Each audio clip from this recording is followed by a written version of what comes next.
সারা রাত্রি সে ঘুমোতে পারেনি। ওই খাটের ওপর সে শুয়েছিল।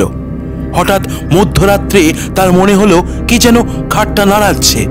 উঠে সুইচ টিপে আলো জ্বেলে দেখলো না, খাট ঠিকই আছে। আবার শুয়ে পড়ল। আর খানিক পরেই ঘুম ভেঙে গেল কিসের একটা ভীষণ শব্দে। সারা ঘরখানা যেন গম গম করছে। দেওয়ালের সঙ্গে যেন খাটখানার ভীষণ ঠোকাঠুকি হচ্ছে।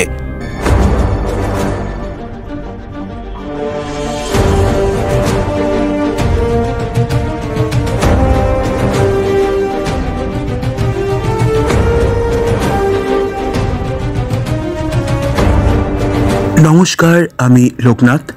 গল্প অ্যান্ড কোং চ্যানেলে আপনাদেরকে স্বাগত। বিভিন্ন স্বাদের গল্প প্রবন্ধ শুনতে আমাদের চ্যানেলটিকে ফলো করুন এবং সাবস্ক্রাইব করে পাশে থাকুন। আজকের গল্প বিভূতিভূষণ বন্দ্যোপাধ্যায়ের লেখা ভৌতিক পালঙ্ক। অনেক দিন পর সতীশের সঙ্গে দেখা। বেচারা হন্তদন্ত হয়ে ভিড় ঠেলে বিকালবেলা বেন্টিং স্ট্রিটের বাঁদিকের ফুটপাত দিয়ে উত্তর মুখে চলেছিল। সমস্ত আপিসের সবেমাত্র ছুটি হয়েছে। শীতকাল। আধ অন্ধকার আধ আলোয় পথ ছেয়েছিল। ক্লান্ত দেহে ছ্যাঁকড়া গাড়ির মতো ধীরে ধীরে পথ ভেদ করে চলেছিলাম। সহসা সতীশের জামাটা ধরে চিৎকার করে উঠলাম, আরে সতীশ যে! সতীশ সবিস্ময়ে আমার পানে চেয়ে বলে উঠল, খগেন, বাই গড, আমি তোমাকেই খুঁজছিলাম। বললাম, তার প্রমাণ? আমাকে ধাক্কা দিয়েই তুমি চলে গেছিলে আরেকটু হলে। ভাগ্যিস ডাকলাম। সরি, আমি এখন বিশেষ ব্যস্ত। তা তো বুঝতেই পারছি। তা কোথায় চলেছ শুনি? তোমাকেও আমার সঙ্গে যেতে হবে, বেশি দূর নয়, যাবার পথে সব বলবো। আশ্চর্য! না না বলে শুনবো না, জোর করে নিয়ে যাব। ছেলেবেলা থেকেই সতীশকে চিনি।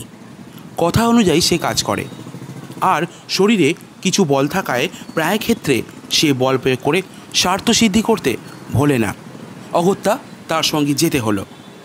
তার গন্তব্যস্থান খুব নিকটেই ছিল এবং সে তার উদ্দেশ্যে খুব সংক্ষেপেই ব্যক্ত করল। সেদিন সকালে খবরের কাগজ বেচা কেনার কলমে একটি বিজ্ঞাপন ছিল। একটি অতি আধুনিক এবং রহস্যজনক চীনদেশীয় খাট অধিক মূল্যদাতাকে বিক্রয় করা হইবে। জগতে ইহা অদ্বিতীয়, সুযোগ হারাইলে অনুশোচনা করিতে হইবে। 2/3 স্ট্রিট। সতীশ তার পকেট থেকে বিজ্ঞাপনটি বার করে বলল, পড়ো। বুঝলাম, তার রহস্যজনক শব্দটার মানে কি? ওইটাই তো আমায় ভাবিয়ে তুলেছে, কোনো হদিশ করে উঠতে পারছি না। সতীশ চলছিল রাস্তার নাম দেখতে দেখতে। হঠাৎ সে লাফিয়ে উঠল, পেয়েছি, এই গলি। সন্ধ্যার স্তিমিত আলোকে সেই গলির পানে তাকিয়ে আমার সারা শরীর কেন জানি না এক প্রকার শিহরণ জাগল। চীনা পল্লীর চীনা আবহাওয়ায় রহস্যজনক খাট। সতীশের হাতটা ধরে বললাম, খাটে কাজ নেই সতীশ, চলো ফিরে যাই। আমার বাঙালি খাট বেঁচে থাকুক। সতীশ প্রবল বেগে এক ঝাঁকানি দিয়ে উঠল, ভীতু কোথাকার, এতটা এগিয়ে এসে কখনো ফেরা যাবে না। গলির মোড়ে ডান পাশে একটা নিম গাছ ভূতের মতো মাথা উঁচু করে দাঁড়িয়েছিল। ওদিকে ডাস্টবিনের মধ্যে থেকে যত সব অখাদ্য কুখাদ্যের উৎকট গন্ধ ভেসে আসছে। অন্নপ্রাশনের ভাত যেন ঠিকরে বার হয়ে আসতে চাইছিল অসহ্য যন্ত্রণায়। নাকে রুমাল চাপা দিয়ে কোনো গতিকে পথ চলতে লাগলাম। একটা দমকা বাতাস বিভ্রান্ত হয়ে আচমকা দক্ষিণ দিক থেকে ভেসে এসে আমাদের শরীরে যেন আছাড় খেয়ে পড়ল। মাথার ওপর দিয়ে কয়েকটা বাদুড় ডানার শব্দ করতে করতে উড়ে গেল। দুটো অভিভাবকহীন কুকুর এই অনধিকার প্রবেশকারীদের পানে চেয়ে বিশ্রী সুরে অভিযোগ করতে লাগলো। পথে আর জনমানবের চিহ্ন পর্যন্ত ছিল না। পাশে একটি চীনা ডাক্তারের বহু পুরাতন সাইনবোর্ড। তার উপরকার নরকঙ্কালের ছবিটি জীর্ণ প্রায়। কোথা থেকে একটি পিয়ানোর অস্পষ্ট সুর ভেসে আসছিল। শীঘ্রই আমরা আমাদের নির্দিষ্ট গৃহে এসে পৌঁছালাম। অমন বাড়ি আমি আর জীবনে দেখিনি। ইট বার করা পঙ্গু প্রায় বহু প্রাচীনকালের সাক্ষ্য নিয়ে দাঁত বার করে দাঁড়িয়ে আছে। হয়তো নবাব আলীবর্দী খাঁর আমলে এই বাড়ির ভিত্তি স্থাপন হয়েছিল। ভাঙা ফটক দিয়ে অতি সন্তর্পণে ভেতরে প্রবেশ করলাম। বাড়ির ভেতরে গিয়ে আমি অবাক হয়ে গেলাম। এত লোক এখানে কোথা থেকে এলো? যে নির্জন নিস্তব্ধ গলি আমরা পিছু ফেলে আসলাম, সেখানে তো কারুর ছায়া পর্যন্ত খুঁজে পাইনি। ভৌতিক কাণ্ড নাকি? সকলের মুখেই কৌতূহলের ছাপ বর্তমান। নানা জাতির লোক সেখানে সমবেত হয়েছিল। এতগুলি লোক, কিন্তু কারো মুখে একটি কথা নেই। ছুঁচ পড়লে পর্যন্ত তার শব্দ শোনা যায়। ঘণ্টাখানেক পর একটি বৃদ্ধ মোটা চীনা আমাদের পথ প্রদর্শন করে নিয়ে গেল। তার মাথায় একটি চুলও কাঁচা ছিল না। তার সামনের ওপরের দুটি দাঁত সোনা দিয়ে বাঁধানো, আর বাঁ হাতের উল্কিতে একটি ভোজালি ছবি। সে আমাদের ইশারা করে অনেকগুলি ঘর পার করে সেই খাটের ঘরে নিয়ে গেল। বাড়িটি একটি দুর্ভেদ্য দুর্গের মতো, চারিদিকে গোলক ধাঁধা। হ্যাঁ, খাট বটে। অমন খাট আমি জীবনে আর দ্বিতীয়টি দেখিনি। খাট আমি অনেক দেখেছি, কিন্তু ঠিক ওই রকম আশ্চর্য চীনা খাট সেই প্রথম এবং শেষ দেখলাম। তার অপূর্ব ভাস্কর্য, অপূর্ব কারুকার্য। একপাশে ভগবান বুদ্ধের ধ্যান গম্ভীর প্রশান্ত মূর্তি।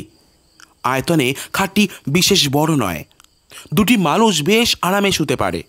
আবার আশ্চর্য, সেই খাট বাড়িয়ে 10 জনের জায়গা করা যায়। দেখে চমকে গেলাম। সকলের সঙ্গে দর কষাকষি হতে লাগলো। ওই সামান্য একটা কাঠের খাটের প্রতি সকলেরই মন আকৃষ্ট হয়েছিল। কেনবার জন্যে সকলের কী সে ব্যাকুলতা। দাম হু হু করে বাড়তে লাগলো। শেষে সতীশের ভাগ্যেই ওই খাটটি জুটল 1500 টাকায়। সেই খাট নিয়ে বাড়ি ফিরতে সতীশের প্রায় 10টা বাজল। যে দেখল সেই বলল, চমৎকার। সেখান থেকে খাওয়া দাওয়া করে আমি বাড়ি গেলাম। সতীশ বলল, আবার এসো, নেমন্তন্ন রইল। তথাস্তু বলে চলে এলাম। আমি যাবার আগেই পরের দিন সকালে সতীশ এসে হাজির। উস্কো খুস্কো চুল, মুখ শুকনো, চোখ দুটি জবা ফুলের মতো লাল। দুর্ভাবনায় ও দুশ্চিন্তায় হয়তো সারা রাত্রি ঘুম হয়নি। আমি সবিস্ময়ে প্রশ্ন করলাম, আরে ব্যাপার কি? বিপদ, ভীষণ বিপদ। সতীশের গলা দিয়ে স্বর বার হচ্ছিল না। কিসের বিপদ? সেই খাট। একটা যে কিছু হবে তা আমি আগে থেকে বুঝতে পেরেছিলাম। কেউ কখনো খাল কেটে কুমির নিয়ে আসে? হাজার হোক, ওটা একটা রহস্যজনক খাট। পূর্বরাত্রের ঘটনা সে সবিস্তারে বর্ণনা করে গেল। সারা রাত্রি সে ঘুমোতে পারেনি। ওই খাটের ওপর সে শুয়েছিল। হঠাৎ মধ্যরাত্রে তার মনে হলো কি যেন খাটটা নাড়াচ্ছে। উঠে সুইচ টিপে আলো জ্বেলে দেখল, না, খাট ঠিকই আছে। আবার শুয়ে পড়ল। আর খানিক পরেই ঘুম ভেঙে গেল। কিসের একটা ভীষণ শব্দে সারা ঘরখানা যেন গম গম করছে। দেয়ালের সঙ্গে যেন খাটখানার ভীষণ ঠোকাঠুকি হচ্ছে। ধর্মর করে উঠে ও আলো জ্বালল। না, সব কিছু নিঃশব্দ নিথর, কোথাও এতটুকু শব্দ নাই। সে আবার শুয়ে পড়ল। এবার আর সে আলো নেবালো না। ভোর রাত্রে কার দুর্বোধ্য আর্তকণ্ঠের বিলাপ ধ্বনিতে তার চেতনা ফিরে এলো। কে যেন খাটের পাশে বসে বিনিয়ে বিনিয়ে কেঁদে মরছিল। আমি বললাম, বলেছিলাম তো তোমায় প্রথমেই, ও খাট কিনে কাজ নেই। যেমন তোমার রোগ, এইবার বোঝো। সতীশ বলল, দেখো খগেন, তোমায় হয়তো বুঝিয়ে বলতে পারবো না। ওই হতপাকা খাটখানার ওপর এমন মায়া লেগে গেছে, কি বলবো। আমি ওকে ছাড়তে পারবো না কোনো মতেই। তবে মরো ওই খাট নিয়ে। আমি তোমার সাহায্য চাই। আমার সাহায্য? হ্যাঁ হ্যাঁ, আজ তুমি আমাদের ওখানে রাতে খাওয়া দাওয়া করবে। সারা রাত না ঘুমিয়ে ওই খাট পাহারা দেব, দেখি ওর গলদ কোথায়। আর আমার অফিস? পাগল, কাল যে রবিবার। অজ্ঞতা বন্ধুকে সাহায্য করবার জন্যে সন্ধেবেলা তাদের বাড়ি গিয়ে হাজির হলাম। সতীশ আমার অপেক্ষায় পথ পানে চেয়েছিল। সে সল্লাসে চিৎকার করে উঠল, সুস্বাগতম সুস্বাগতম। তারপর আর কোনো গণ্ডগোল হয়নি তো? না, দিনের বেলা গণ্ডগোল হবার তো কারণ নেই। সতীশের মা বললেন, দেখো দেখি বাবা খগেন, এত বলছি, যা বিক্রি করে দে। তা আমার কথা যদিও শুনেছে। সতীশ বলল, বলছো কি মা, ভয় পেয়ে 1500 টাকার খাটটা বিক্রি করব? খাওয়া দাওয়া সেরে রাত্রি জাগবার সাজ সরঞ্জাম নিয়ে আমরা দুই বন্ধুতে খাটের ঘরে গিয়ে বসলাম। আমার হাতে দীনেন রায়ের ডিটেকটিভ উপন্যাস, আর সতীশের হাতে হেলথ অ্যান্ড হাইজিন। রাত্রি ক্রমে ক্রমে বাড়তে লাগলো। ঠিক হলো আগে সতীশ ঘুমোবে আর আমি জাগব, তারপর সতীশ জাগবে আর আমি ঘুমোবো। বইখানা খুলে আমি বসে রইলাম। পড়তে পারলাম না একটি অক্ষরও। এক দৃষ্টিতে তাকিয়ে রইলাম। চারিদিকে কান খাড়া করে বসে রইলাম ভয়ে ভয়ে। এতটুকু শব্দে থেকে থেকে চমকে চমকে উঠছিলাম। ওই বুঝি অপদেবতা আমার গলাটি দিল টিপে। কাদের বাড়ির ঘড়িতে সুর করে 2টো বেজে গেল। হঠাৎ মনে হলো কে যেন বাইরের বারান্দায় চলে বেড়াচ্ছে। কার পদশব্দ বেশ স্পষ্ট হয়ে উঠল। আমার সারা শরীর ডোল দিয়ে উঠল, লোমগুলো খাড়া হয়ে উঠল। হঠাৎ সশব্দে খোলা জানলাটা বন্ধ হয়ে গেল। মুহূর্তে বোধ হলো আমি যেন শূন্যে উঠে গেছি। আমার জ্ঞান যেন লোপ পেয়ে গেছে। আমি মৃত না জীবিত তাও ঘোর সন্দেহের বিষয় হয়ে উঠল। আমি সভয়ে ডেকে উঠলাম, সতীশ, সতীশ। সতীশ ধর্মর করে উঠে বসল। ব্যাপার কি খগেন, ব্যাপার কি? ভয়ে ও বিস্ময়ে আমার মুখ দিয়ে কোনো কথা বেরোলো না। সতীশ আমার 2 কাঁধে হাত দিয়ে নাড়া দিয়ে ডাকলো, খগেন, খগেন। আমি আঙুল দিয়ে কপালের ঘাম মুছে বললাম, ওহ, যা ভয় পেয়েছিলাম তা তো বুঝতেই পারছি। যাক, আর তোমায় জাগতে হবে না, তুমি ঘুমাও, আমি জেগে বসে আছি। না, আমারও ঘুমিয়ে কাজ নেই, আর তাছাড়া ঘুমও আমার হবে না আদৌ। ভীতু কোথাকার। তারপর ভীতু আমি ও সতীশ দেয়ালে ঠেসান দিয়ে বসে রইলাম। আমরা দুজনেই নিঃশব্দে জেগে রইলাম। কেউই একটিও কথা কইলাম না। আমি খোলা জানলা দিয়ে বাইরের টুকরো আকাশের পানে এক দৃষ্টে তাকিয়ে রইলাম। অসংখ্য তারকা মিটমিট করে জ্বলছিল। বোধ হলো তারা যেন আমাদের বিপদে ফিক ফিক হাসছে। আমরা চুপটি করে বসে আছি। এমন সময় হঠাৎ ইলেকট্রিকের আলো দপ করে নিভে গেল। আমরা সমস্বরে বলে উঠলাম, কে কে? বোধ হলো কি যেন মেন সুইচ বন্ধ করে দিয়েছে। হঠাৎ এক উৎকট হাসিতে সারা ঘর ভরে উঠল। অমন হাসি আমি জীবনে কাউকে হাসতে দেখিনি। হাসি যেন আর শেষ হতে চায় না। সে কি বিকট শব্দ! হা হা হা হা, হি হি হি হি, হো হো হো, হে হে হে। বোধ হলো কে যেন ঠিক দরজার কাছে এসে খুন হচ্ছে। আমি শিউরে উঠলাম। সতীশ চট করে টর্চটা দরজার ওপর ফেলল। তাতে হিতে বিপরীত হলো। বোধ হলো কে যেন দরজার ঠিক বিপরীত দিকে জানলাটার ধারে বসে আর্ত কণ্ঠে বিনিয়ে বিনিয়ে কেঁদে মরছে। তার কান্নার কোনো ভাষা খুঁজে পেলাম না।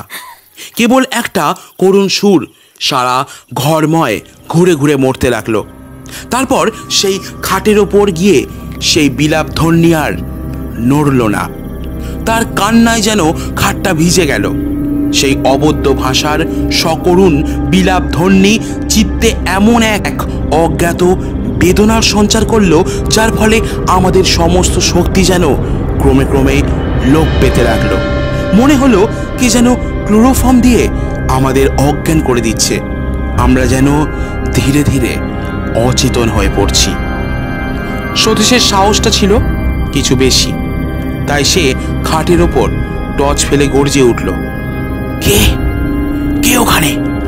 কিছুই দেখা গেল না, কেউ সাড়া দিল না। সহসা সেই খাটখানা ঘরময় দাবাদাবি শুরু করে দিল। মনে হলো অগণিত নরকঙ্কাল যেন তার চারদিকে নৃত্য করছে। তাদের হাড়ের খটখট শব্দে কানের পর্দা ছিঁড়ে যাবার উপক্রম হলো। আমার বুকের ভেতরটা টন টন করতে লাগলো কিসের যেন বেদনায়। বোধ হলো হয়তো বুকখানা ভেঙে চুরমার হয়ে যাবে। একটু একটু করে আমার জ্ঞান হারিয়ে গেল। তারপর কোথা দিয়ে যে কি হয়ে গেল তা ঠিক বুঝতে পারলাম না। বোধ হলো আমি যেন অনেক দূরে এক চীনা বাড়ি গিয়ে হাজির হয়েছি। একটি ছোট ঘরে তখন সেই গভীর রাত্রে টিম টিম করে একটি দ্বীপ জ্বলছিল। ঘরের মেঝের ওপর একটি লোক মুমূর্ষু অবস্থায় পড়ে রয়েছে। একটা ছিঁড়া মাদুরের ওপর তার সেই রোগ পাণ্ডুর মুখখানা দেখে আমার বড় দয়া হলো। রোগে ভুগে ভুগে বেচারা কঙ্কালসার হয়ে গেছে। তার পাশে বসেছিল তার স্ত্রী হবে বলেই বোধ হলো। চেহারা কিন্তু তার স্বামীর 4 গুণ। একটা মস্ত টুলের ওপর বসে সে ঢুলছিল। তার পাশেই আমাদের এই খাটটা দেখে আমি অবাক হয়ে গেলাম। 7 সমুদ্র 13 নদী পার করে এটাকে কে এখানে নিয়ে এলো? হঠাৎ স্ত্রীলোকটি বিকট এক হাঁ করে হাই তুলল। তারপর দুটো সশব্দ তুড়ি দিয়ে একবার ঘরের চারদিকে চেয়ে দেখলাম তার স্বামী ইতিমধ্যে উঠে সেই খাটের দিকে এগিয়ে গেছে চুপি চুপি। চকিতে ক্রুদ্ধা বাঘিনীর মতো তার স্ত্রীকে তাকে জোর করে খাট থেকে নামিয়ে বিছানায় ফেলে দিলে। সে ভীষণভাবে গর্জন করতে লাগলো, আর তার স্বামী ব্যাকুলভাবে অনুনয় করতে লাগলো ওই খাটের পানে অঙ্গুলি সংকেত করে।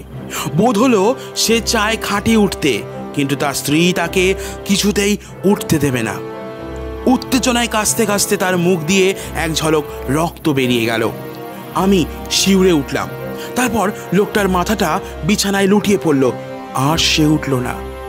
তার স্ত্রী তার পাশে বসে বিনিয়ে বিনিয়ে কাঁদতে লাগলো। যখন জ্ঞান ফিরল দেখলাম ভোরের আলোয় চারদিক ভরে গেছে। দেখলাম সতীশের মা আমার চোখে মুখে জলের ছিটে দিচ্ছেন। তিনি আমার জ্ঞান ফিরে আসতে দেখে বললেন, খগেন, বাবা খগেন। আমি বললাম, আমি কোথায়? নিচের ঘরে। সতীশ কোথায়? সতীশের এখনো জ্ঞান হয়নি। তারপর শুনলাম রাত্রি 4টে নাগাদ আমরা নাকি দুজনে সদর দরজায় এসে মাটিতে পড়ে গিয়ে গোঁ গোঁ করতে থাকি। সতীশের মা বাইরে এসে এই অবস্থা দেখে চিৎকার করে কাঁদতে আরম্ভ করে দেন। পাকা 3 ঘন্টা তদারক করার পর আমাদের জ্ঞান হয়। ডাক্তার এসে বলে গেছিল ভয়ের কোনো কারণ নেই, একটা সাডেন শক আর কি। জ্ঞান হলে একটু ব্রোমাইড দিলেই সব ঠিক হয়ে যাবে। সতীশের জ্ঞান হতে সেও সেই আমারই মতো অবিকল উদ্ভট স্বরে কথা বলে গেল।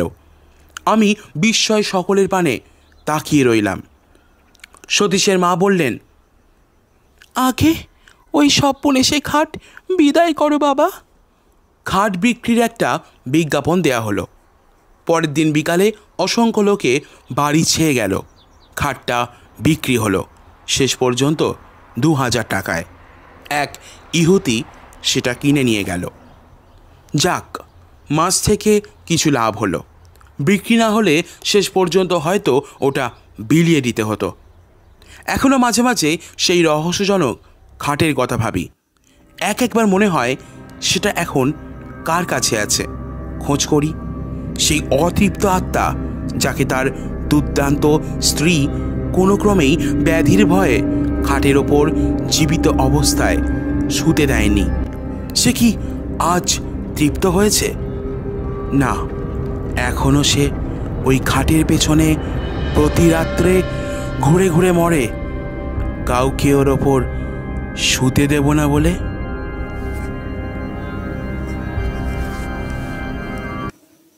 শুনছিলেন বিভূতিভূষণ বন্দ্যোপাধ্যায়ের গল্প ভৌতিক পালঙ্ক। বিভিন্ন স্বাদের গল্প ও প্রবন্ধ শুনতে আমাদের চ্যানেলটিকে ফলো করুন এবং সাবস্ক্রাইব করে পাশে থাকুন। দেখা হচ্ছে আপনাদের সাথে আবার নতুন কোনো গল্প নিয়ে। ভালো থাকবেন।